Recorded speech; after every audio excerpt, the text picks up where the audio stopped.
पर्यटन मंत्री उषा ठाकुर का एक बड़ा बयान सामने आया है। जामा मस्जिद को लेकर उषा ठाकुर ने कहा है, सरकार के सामने दावे आते हैं तो हम सर्वे कराएंगे। पुरातत्व विभाग के अंदर आने वाले मंदिरों को खुलवाने की मुहिम है। मंत्री उषा ठाकुर ने पुरातत्व सर्वेक्षण विभाग को पत्र लिखा है और उमा भारती ने रायसेन का शिव मंदिर खुलवाने की मांग की थी। तो पुरातत्व विभाग के पास अगर इस तरह के दावे आते हैं, पत्र आते हैं, तो जल्द ही ताले खुलवाए जाएंगे। ज्ञानवापी मस्जिद विवाद के बाद अब मध्य प्रदेश में भी कई मस्जिदों पर दावा किया जा रहा है कि वो मंदिर थे। हमारे साथ मध्य प्रदेश के आध्यात्म मंत्री उषा ठाकुर जी, उनसे बात करेंगे। ज्ञानवापी के बाद अब देखा जा रहा है कि लोग मुखर हो रहे हैं और कहीं जब ऐसे दावे आ रहे हैं, खासतौर से भोपाल की जामा मस्जिद को लेकर भी दावा किया जा रहा है कि वो एक सभा मंडल थी जहाँ पर आध्यात्मिक पूजा पाठ करके ब्राह्मण लोग पूजा पाठ करते थे। तो क्या सरकार उस पर कुछ विचार कर रही है, कुछ सर्वे कराएगी क्या? देखिए, सरकार लोकतांत्रिक पद्धति का निर्वहन करने वाली है। जहाँ यदि कोई मांग करता है, तथ्य प्रमाण उपलब्ध कराता है, हम उसका परीक्षण कराते हैं और जो सत्य उद्घाटित होता है उसका क्रियान्वयन कराना हमारी जिम्मेदारी। जिस किताब का हवाला दिया जा रहा है हयात कुदैसिया की, उसमें इस बात का जिक्र है कि वो पहले एक सभा मंडल थी जहां पर विद्वान पूजा पाठ कर्मकांड करते थे और चूंकि कर्मकांड करते थे तो ऐसे में कहीं ना कहीं जो मंदिर थे छोटे छोटे, वहाँ पूजा पाठ भी हुआ करती थी। तो जो साक्ष्य दिए जा रहे हैं, तो आपको लगता है कि सर्वे होना चाहिए? जी, यदि कोई साक्ष्य, अभी तो हम लोगों के सामने ऐसी कोई बात आई नहीं है। यदि कोई इस प्रकार की मांग करेगा, साक्ष्य देगा, तो हमारी आर्कियोलॉजी, हमारे सब विभाग मिलकर उसका परीक्षण करेंगे। और अन्य मंदिरों को खुलवाने की बात भी चल रही है। जैसे रायसेन की बात करें तो भारती भी लगातार मांग कर रही थी, लोग भी कर रहे हैं। इंदौर विधायक आकाश विजयवर्गीय ने भी एक पत्र लिखा है कि एक मंदिर है उसको भी खोलना चाहिए। तो क्या सरकार कोई ऐसा प्रयास करेगी ताकि आर्कियोलॉजिकल विभाग से बात करके इन मंदिरों को सार्वजनिक किया जाए, ताकि रेगुलर पूजा पाठ जो है वो हो सके उनमें?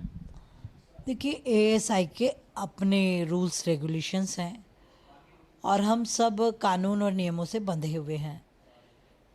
हमने भी जब इस प्रकार की मांग आई थी तो हमने भी अपना एक पत्र भेजा एएसआई को।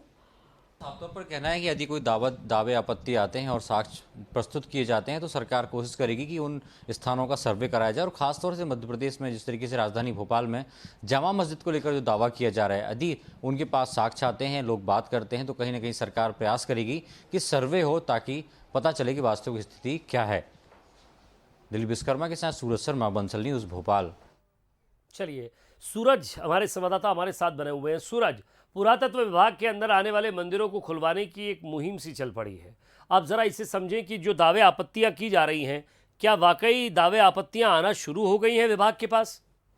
देखिए, बिल्कुल जिस तरीके से रायसेन के किले में जब शिव मंदिर में पूजा करने के लिए उमा भारती पहुंची थी, तब पता चला कि ये पुरातत्व विभाग के अंदर में है और सिर्फ साल में एक बार खुलता है। उसके बाद से मांग उठने लगी थी कि जो इस तरीके के मंदिर हैं जो पुरातत्व विभाग ने संरक्षित कर रखे हैं, वो आम जनता के लिए खुलना चाहिए, ताकि उनकी जो एक भावना होती है, आध्यात्मिक भावना होती है, जुड़ाव होता है, आस्था रहती है, तो कहीं ना कहीं ऐसे में रोज पूजा पाठ करने का मौका मिलना चाहिए। उसके बाद अलग अलग मंदिरों से मांग उठने लगी। हाल ही में इंदौर के जो विधायक आकाश विजयवर्गीय हैं, उन्होंने भी एक पत्र लिखा था कि इंदौर में भी एक मंदिर है, उसको भी खुलना चाहिए, ताकि आम लोगों की आस्था जुड़ी होती है भगवान शिव शंकर से।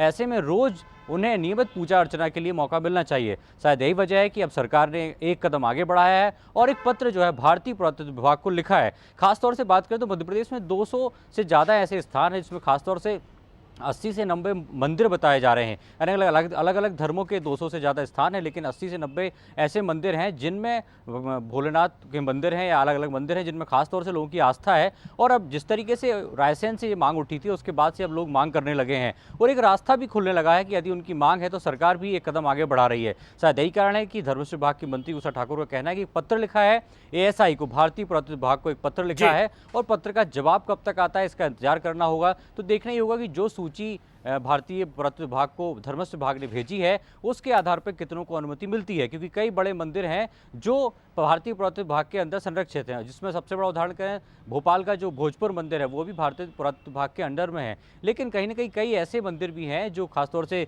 धरोहर के रूप में माने जाते हैं। कोई मंदिर किले के अंदर है, कोई मंदिर अन्य स्थानों पर है, कई मंदिर ऐसे हैं जो जंगल के बीच में है। ऐसे में कहीं ना कहीं सरकार ने कदम बढ़ाया। तो देखना ये होगा कि पत्र का जवाब कब तक आता है और सरकार क्या फैसला लेती है। क्या वाकई जिस तरीके की मांग उठी है वो मांग पूरी होगी और कौन कौन से मंदिर खोलने को लेकर एएसआई तैयार होता है ताकि लोग रोजमर्रा जी। के दौर में उनके पूजा अर्चना कर सकें। शुक्रिया सूरज इस तमाम बातचीत के लिए। तो सरकार ने एक पत्र जरूर लिखा है पुरातत्व विभाग को, अब ये विभाग पर डिपेंड है, निर्भर है कि वो क्या फैसला इस पर लेता है।